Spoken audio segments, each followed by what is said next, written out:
لا إله إلا الله محمد رسول الله عليه صلاة الله وآله والأحبة لا إله إلا الله محمد رسول الله عليه صلاة الله وآله والأحبة Shine your mercy like the sun and be gracious as the earth.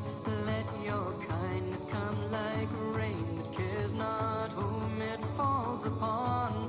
And let ocean deep your wisdom be, your heart a lantern spreading peace. Give yourself in love of him, be like Al-Habib.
Seiring dengan terbitnya fajar mentari, kami tak pernah lelah memikul risalah ilahi.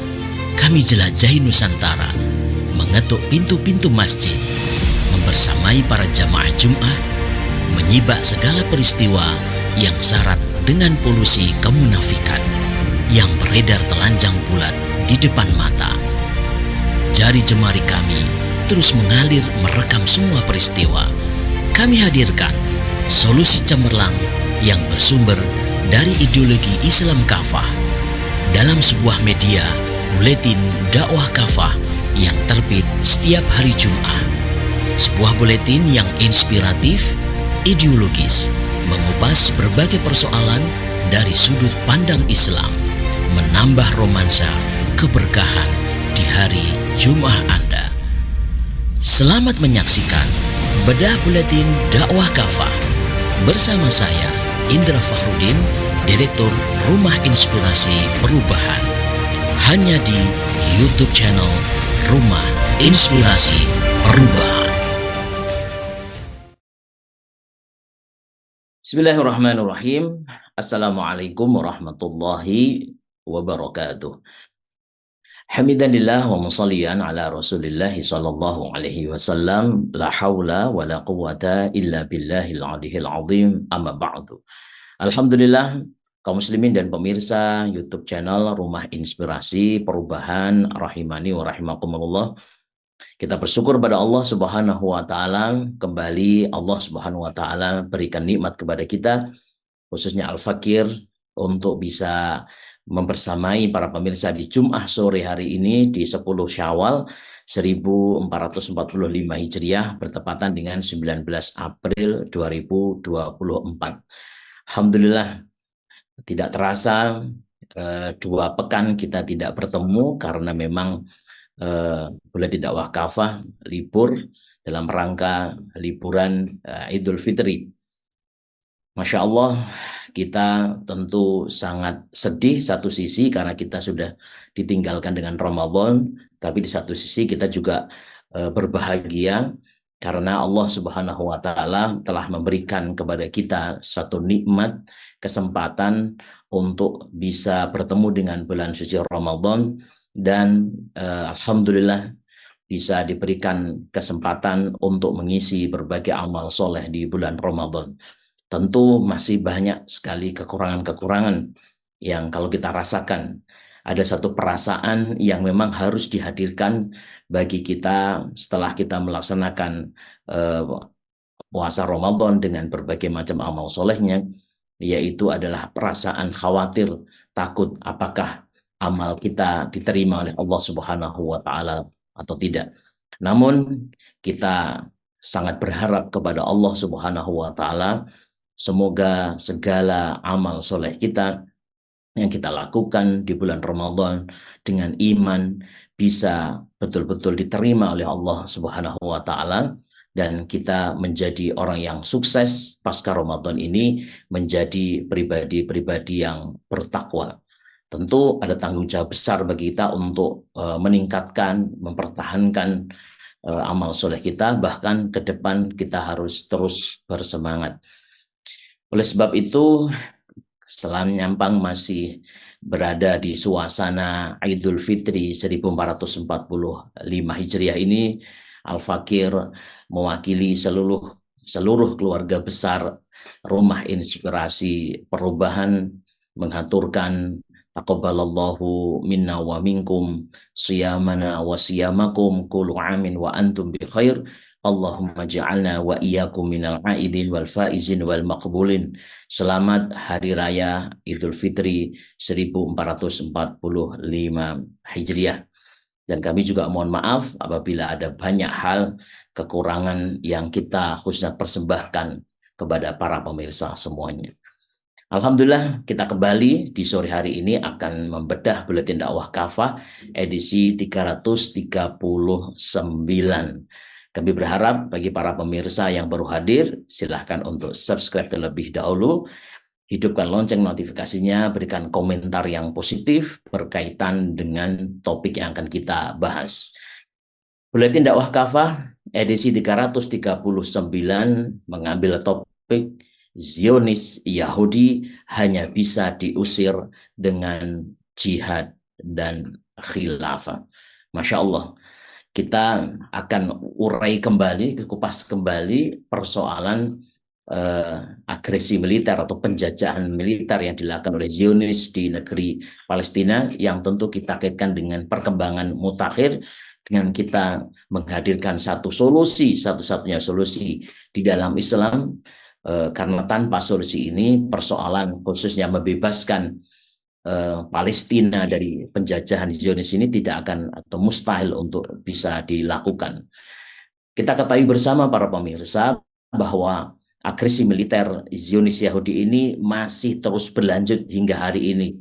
Ya, bahkan pada saat kaum muslimin Gaza tengah merayakan hari raya Idul Fitri kemarin, militer Zionis pun masih melancarkan serangan yang mematikan. Dalam sebuah laporan dari Kementerian Kesehatan Gaza melaporkan setidaknya ada 80 orang.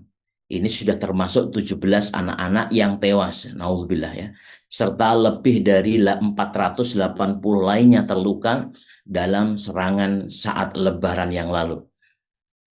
Militer Yahudi juga meluaskan wilayah serangan mereka hingga ke sejumlah daerah di Lebanon dan pinggiran Damaskus di Suriah. Damaskus ataupun juga Suriah. Mereka menyasar sejumlah kawasan milisi yang melakukan perlawanan terhadap entitas Yahudi. Dan serangan itu mengenai kedutaan Iran. Jadi pada saat mereka melakukan serangan di Suriah, mereka mengenai kedutaan Iran dan menewaskan setidaknya 16 orang. Maka selang tidak berapa lama kemudian, Iran pun melancarkan serangan balasan dengan menembakkan 300 rudal dan drone ke wilayah Zionis Yahudi. Namun pemerintah entitas Yahudi menyatakan mereka bisa menangkal mayoritas serangan Iran tersebut. Nah, inilah yang terjadi, yang masih menjadi pusat perbincangan bahkan di negara-negara sekutu dari Yahudi sendiri, Zionis dan Amerika dan sebagainya. Mereka ini senantiasa menganalisa bagaimana serangan Iran yang dilakukan di pemukiman Zionis Yahudi. Padahal kalau kita lihat sejarahnya memang kalau kita baca itu bukan konteks untuk membebaskan Palestina, tetapi Iran beberapa waktu lalu ketika melancarkan 300 rudal drone-nya ke wilayah Zionis Yahudi semata-mata karena membalaskan dendam karena kedutaan mereka dan Iran itu dibombardir oleh Yahudi. Jadi hanya sekedar serangan balasan. Jadi kita tidak melihat ini sebagai, kita baca sebagai sebuah serangan pembelaan habis-habisan sampai nanti gitu. Nah, kemudian kalau kita lihat perkembangan terakhir ini, sekali lagi kita ingin sampaikan ini merupakan kemunafikan Barat dan pemimpin Arab. Pasalnya memang para pemimpin Barat seperti Amerika Serikat, Inggris, Jerman, dan juga Kanada ini ramai-ramai mengecam serangan Iran dan terus menyatakan dukungan terhadap entitas Yahudi. Namun mulut para pemimpin Barat itu bungkam ketika menyaksikan militer Zionis ini ke wilayah Lebanon dan Damaskus gitu. Seharusnya mereka juga sama, tapi ternyata perlakuannya berbeda. Mereka juga tutup mulut terhadap genosida yang dilakukan oleh entitas Yahudi terhadap warga Gaza. Padahal persoalan utamanya itu adalah di sini sebenarnya. Yang minimal kalau kita hitung dari 7 Oktober yang lalu, ini Masya Allah sudah korbannya sudah sangat luar biasa nih ya, subhanallah. Maka para pemimpin Barat itu mendiamkan pemblokiran bantuan pangan dan juga obat-obatan untuk warga Gaza. Mereka pun diam terhadap penghancuran semua rumah sakit serta pembunuhan terhadap tenaga medis dan dokter di kawasan tersebut.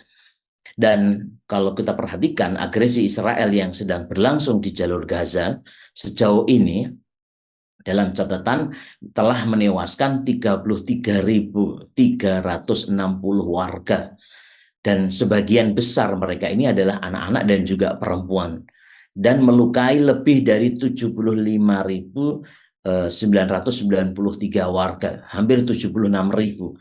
Dan saat ini lebih dari 2,3 juta orang di Gaza tidak memiliki rumah.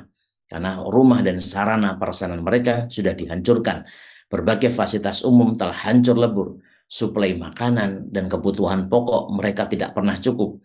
Di bulan Ramadan yang lalu kita sudah bahas bagaimana serangan-serangan Zionis telah berlangsung dan bagaimana bantuan-bantuan pangan juga diblokade.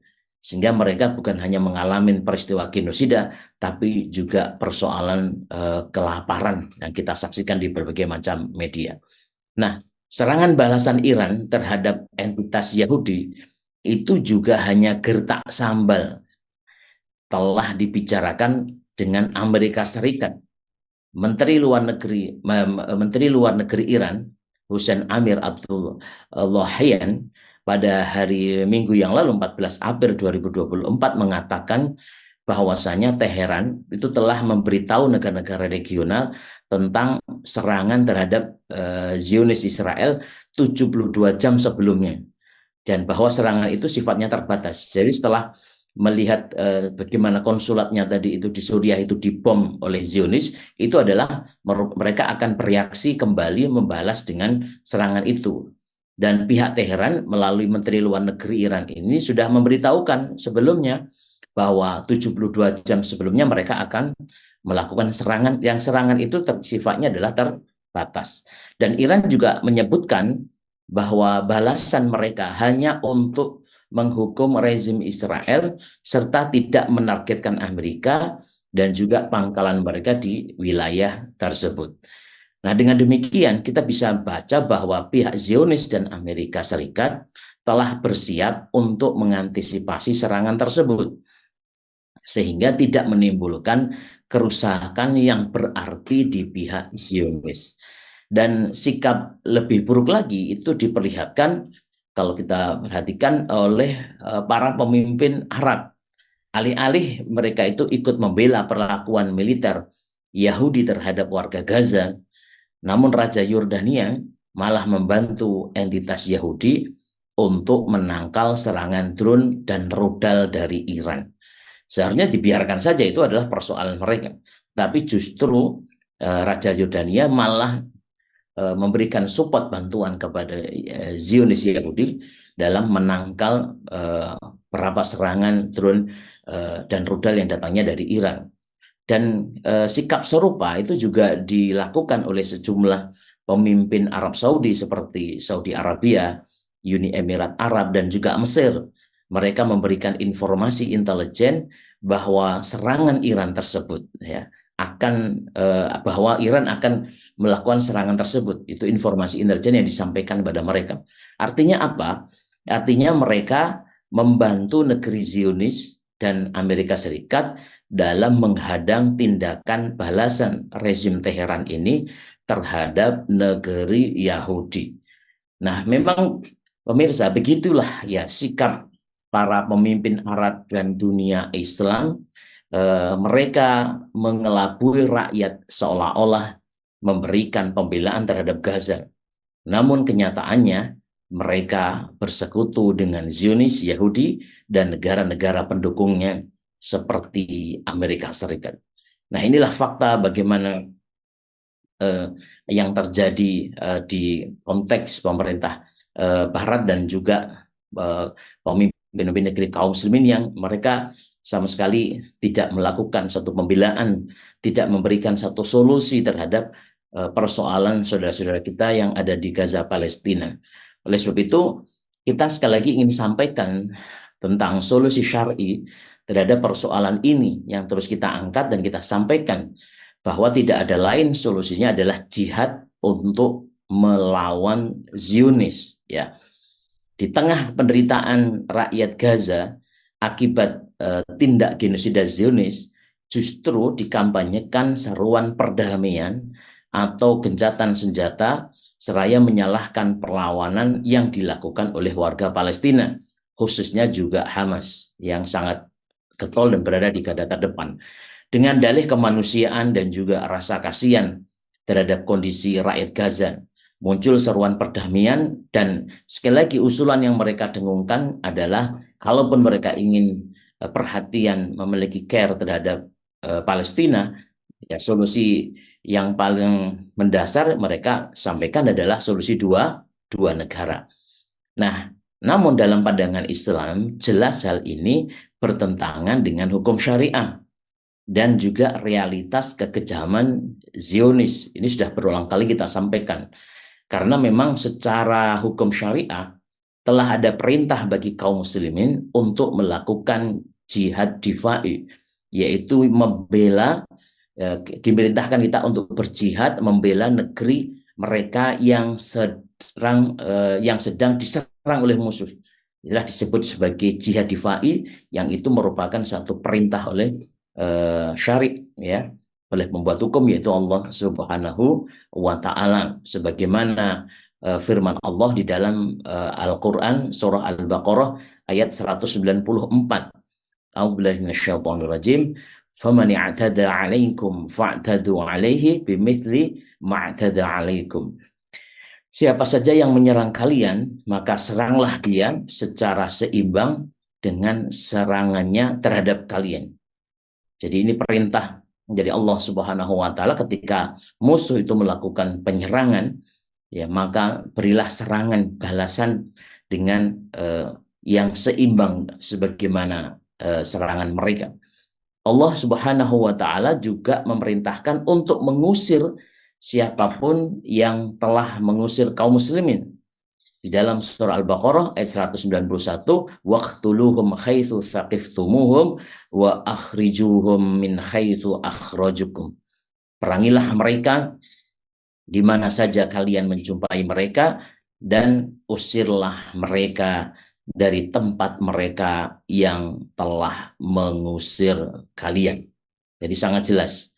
Oleh sebab itu, seruan perdamaian tentang atau seruan perdamaian yang diserukan oleh mereka ini jelas-jelas bertentangan dengan hukum syariah dan juga menyebabkan agresi militer kaum muslimin Zionis kian merajalela.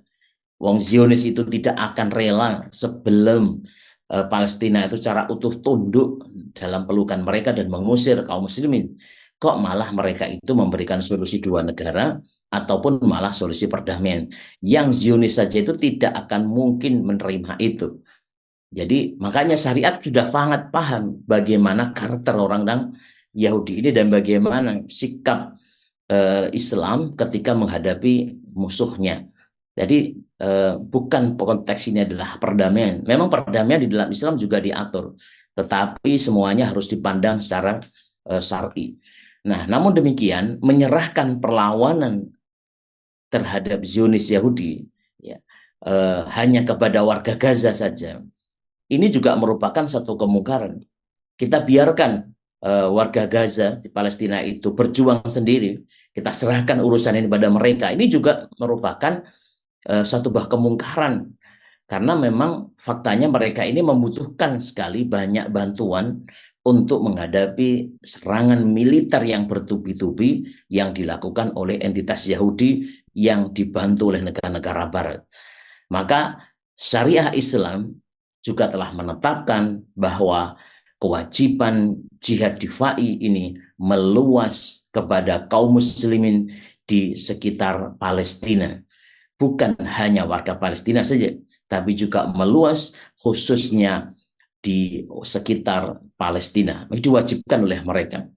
Maka hal ini sebagaimana dijelaskan oleh Syekh Said bin Ali Wahf Al-Qathani dalam kitab beliau Al-Jihad fi Sabilillah, beliau mengungkapkan satu ungkapan bahwa jika musuh telah memasuki salah satu negeri kaum muslimin, maka fardu ain atas penduduk negeri tersebut untuk memerangi musuh dan mengusir mereka. Juga wajib atas kaum muslimin untuk menolong negeri itu jika penduduknya tidak mampu mengusir musuh itu. Hal itu dimulai dari yang terdekat, kemudian yang terdekat.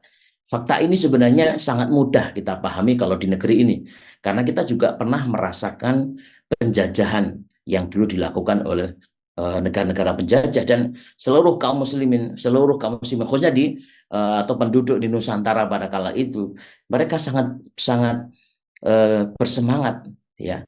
Mereka tidak pernah melakukan perdamaian kepada penjajah. Mereka terus berjuang. Mereka menggelorakan semangat untuk berjihad.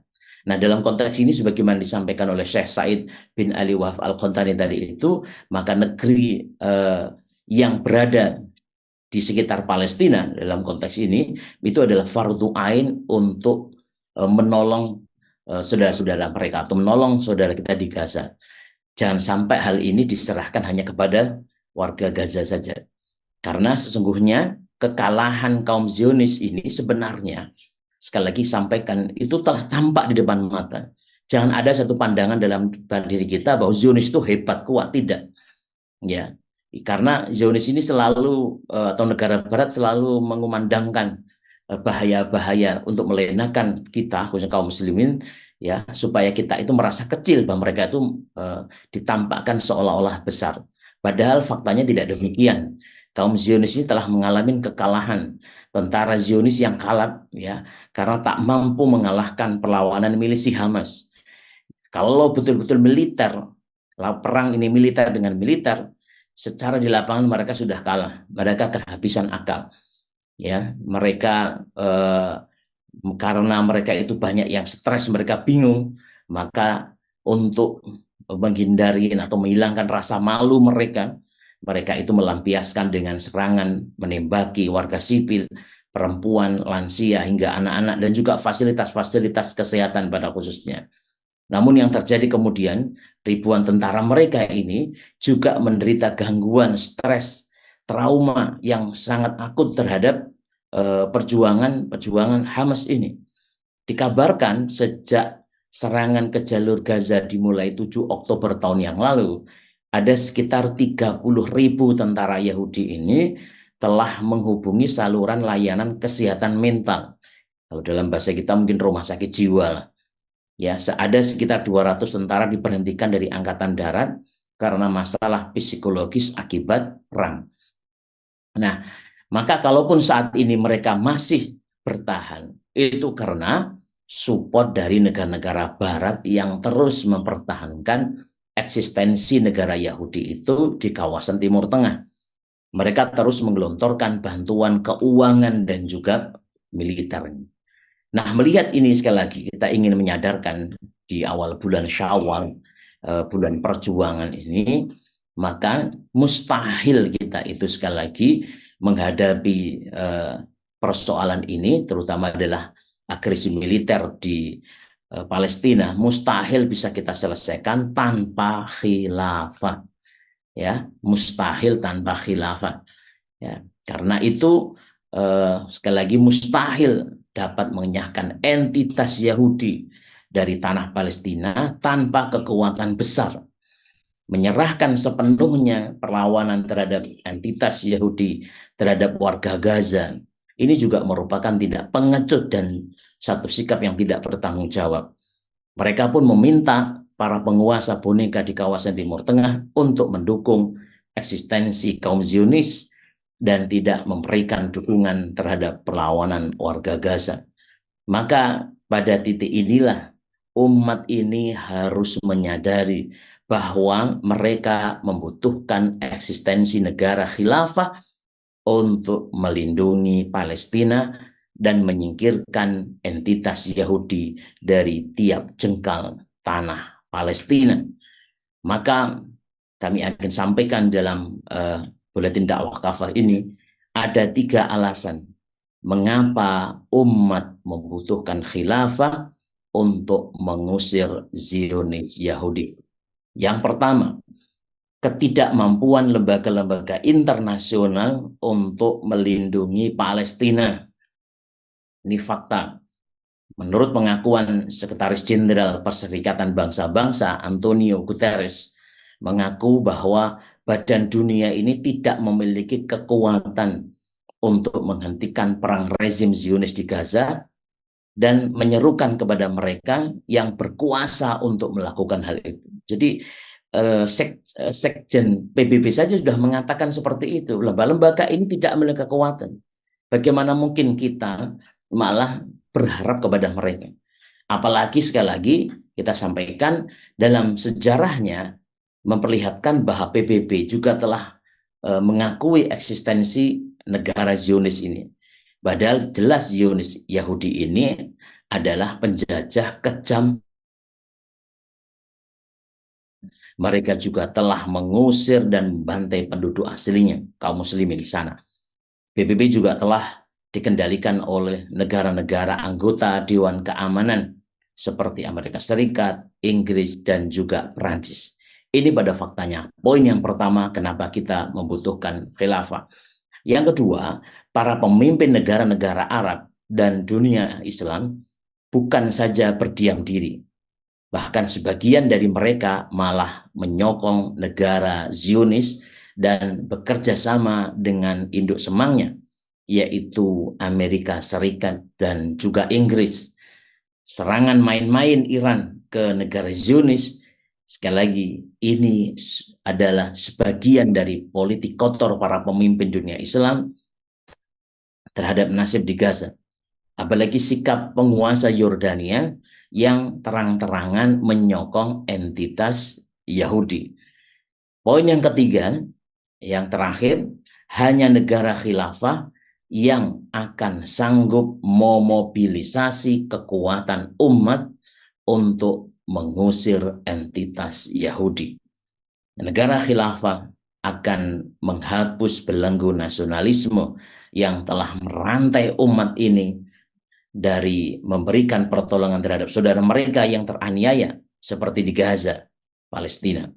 Khilafah akan kembali mengembalikan sense of ukhuwah Islamiyah ke tengah umat ini sehingga mereka akan merasakan lagi layaknya bagaikan satu tubuh sebagaimana yang disabdakan oleh baginda Rasulullah sallallahu alaihi wasallam dalam hadis riwayat Imam Muslim, "Matsalul mu'minina fi tawaddihim wa tarahumihim wa ta'atufihim matsalul jasad idza ishtaka minhu 'udwun tada'a lahu sa'ilul jasadi bis-sahari wal hum."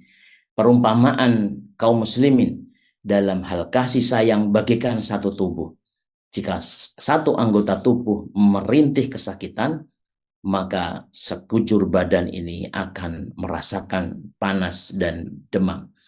Maka khilafah akan membuat perhitungan dengan entitas Yahudi dan negara-negara Barat sebagai sponsornya.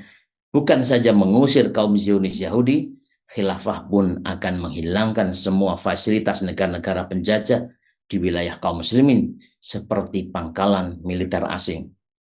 Dan juga khilafah akan menutup pelabuhan dan jalur pelayaran serta penerbangan agar tidak lagi dilalui kapal dan pesawat asing yang akan mengirimkan bantuan pada entitas Yahudi. Maka dalam hal ini yang terakhir kaum muslimin, umat ini masih memikul tanggung jawab atas nasib saudara mereka yang teraniaya oleh kaum penjajah seperti di Gaza, Palestina. Hal ini tidak akan dapat dilakukan secara sempurna tanpa eksistensi khilafah. Di dalam lebar hikmah Buletin Dakwah Kafah, Allah Subhanahu wa taala berfirman, "Innallaha yuhibbul ladzina yuqatiluna fi sabilihi shaffan ka'annahum bunyanun marsus." Sungguh Allah menyukai orang-orang yang berperang di jalannya dalam barisan yang teratur, seakan-akan mereka ini seperti satu bangunan yang tersusun kokoh. Surah As-Saff ayat yang keempat. Masya Allah, demikianlah kaum muslimin, para pemirsa YouTube channel Rumah Inspirasi Perubahan. Al-Fakir telah menyampaikan secara utuh buletin dakwah kafah edisi 339 yang keren sekali lagi. Harus kita sampaikan bahwa Zionis Yahudi hanya bisa diusir dengan jihad dan khilafah. Baik, sebelum Al-Fakir lanjutkan, kita ikuti jeda berikut ini.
Alhamdulillahirrabbilalamin. Jazakumullahu khairan segala jaza. Kami aturkan sekali lagi kepada para pemirsa dimanapun juga berada yang menyaksikan buletin dakwah kafah pada Jumat sore hari ini di 339. Kita membuka lembaran baru di bulan Syawal di nuansa Idul Fitri ini dengan satu pembahasan yang menghangatkan kita dan tentu menyadarkan kepada kita, ya, di tengah-tengah kita bergembira, kita silaturahmi dengan sanak saudara kita, kedua orang tua kita, mungkin alhamdulillah. Tetapi itu tidak boleh melupakan kita bahwa hakikatnya kita ini adalah satu umat yang satu. Di banyak belahan bumi di negeri kaum muslimin, saudara-saudara kita tidak bisa menikmati kebahagiaan secara utuh, khususnya pada saat Idul Fitri ini, khususnya saudara-saudara kita yang ada di Gaza, Palestina, masih menjadi topik perbincangan dunia, namun topik perbincangannya adalah masih dalam konteks penuh dengan penderitaan. Maka sudah tidak boleh hal ini terjadi, karena umat Islam ini hakikatnya adalah umat yang besar, umat yang mempersatukan, umat yang memimpin, umat yang diturunkan Rasulullah SAW membawa syariat ini sebagai rahmatan lil alamin. Untuk mewujudkan rahmatan lil alamin itulah maka Allah Subhanahu wa taala menurunkan sejumlah aturan syariat untuk menyelesaikan berbagai macam persoalan. Hari ini kita mendapatkan satu persoalan di antara banyak persoalan, yaitu agresi militer Zionis ke Palestina dan juga persoalan yang ada di negeri kaum muslimin yang lainnya. Maka syariat menghadirkan satu solusi, yaitu dengan jihad. Namun jihad ini tidak bisa sempurna secara syariat juga. Kalau kita lihat di dalam lembaran-lembaran sejarah yang dilakukan Rasulullah SAW, jihad ini akan sempurna memang dilakukan oleh sebuah institusi negara. Ketika khilafah Islamiyah, 1 abad umat Islam ini, atau 103 tahun umat Islam ini tidak memiliki negara, maka amal yang sangat penting ini, yaitu adalah jihad fisabilillah ini yang merupakan mercusuar Islam ini tidak bisa terwujud. Sehingga kita, kehormatan kaum muslimin, negeri kaum muslimin dihinakan oleh negara-negara penjajah. Salah satunya adalah saudara-saudara kita yang ada di Palestina. Oleh sebab itu kita hadirkan kembali, kita kembalikan kesadaran kita, ialah jihad dan khilafah tidak bisa dipisahkan. Sudah waktunya terus kita nyampaikan kepada umat, kita tidak boleh risih, kita tidak boleh sungkan. Karena memang ini adalah syariat Islam, ini adalah ajaran Islam.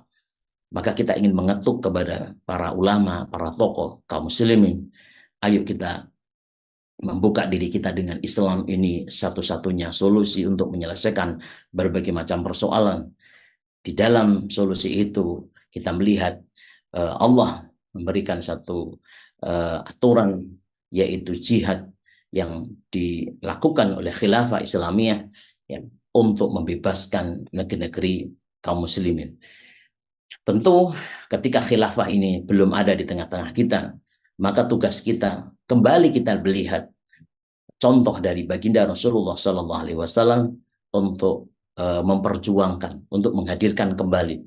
Karena tanpa ada khilafah, banyak sekali hukum-hukum Islam yang tidak bisa diselesaikan, tidak bisa menyelesaikan persoalan. Ketika persoalan tidak diselesaikan, ya maka inilah yang terjadi wajah negeri kaum muslimin. Sekali lagi, banyak sekali PR di depan mata kita, dan kita bersyukur masih diberikan nikmat oleh Allah umur ini. Kita jadikan sisa umur kita ini, persembahan ini, apalagi setelah kita digembleng di bulan Ramadan yang penuh dengan makna. Bulan Ramadan, bulan Al-Quran, bulan ibadah, bulan perjuangan, bulan kesabaran. Semuanya telah menggembleng kita untuk menyiapkan diri kita untuk menghadapi hari esok. Ya, hari ini dan hari esok adalah hari-hari perjuangan kita.